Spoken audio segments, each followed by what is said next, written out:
Welcome back to Moments of Mystery, where every letter reveals a curious tale. I'm your host, KG Heartstopper, and today's story is a fragrant little puzzle tucked into an ordinary neighborhood. S is for smell. It started on a Tuesday. Just after dawn, the people of Maple Lane woke to something unusual. Floating on the breeze was a scent, sweet, rich, almost nostalgic, but no one could quite place it. "It smells like birthday cake," Mrs. Delgado said. No, it's lilacs, but not just lilacs.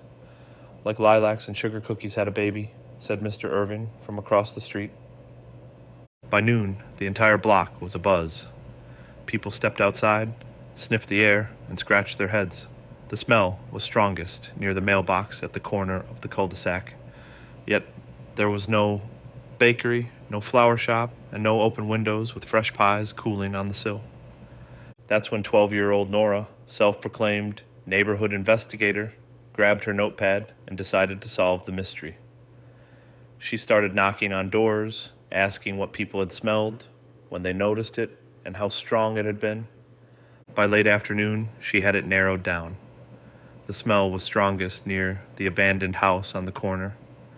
The house had been empty for years. No lights, no sounds, just ivy-covered bricks and a squeaky gate. But now, it smelled like warm cinnamon in springtime. With her mom's permission and a neighbor by her side, Nora peeked through the cracked open back gate. What she found made her jaw drop. The backyard, once overgrown and forgotten, had been completely transformed. Flower beds, fresh mulch, trimmed hedges, and right in the center, a big clay pot bubbles in with something on a portable outdoor stove.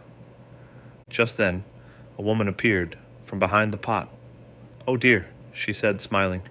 "I was hoping no one would notice me just yet." Her name was Ms. Tilly, the new owner of the house. She had quietly moved in over the weekend and had spent the past 2 days planting a garden and simmering her grandmother's old recipe for stovetop herbal syrup. The smell, she explained, was her welcome gift, an aroma meant to comfort and invite joy. The neighborhood was delighted. Mrs. Tilly's arrival turned out to be the most pleasantly scented mystery Maple Lane had ever known.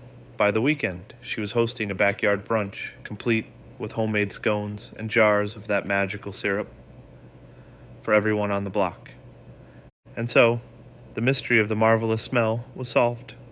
Not by chance, but by curiosity, kindness, and one very fragrant recipe. Thanks for joining me for this moment of mystery. I'm KG Heartstopper. Don't forget to subscribe, and I'll see you next time for another curious tale.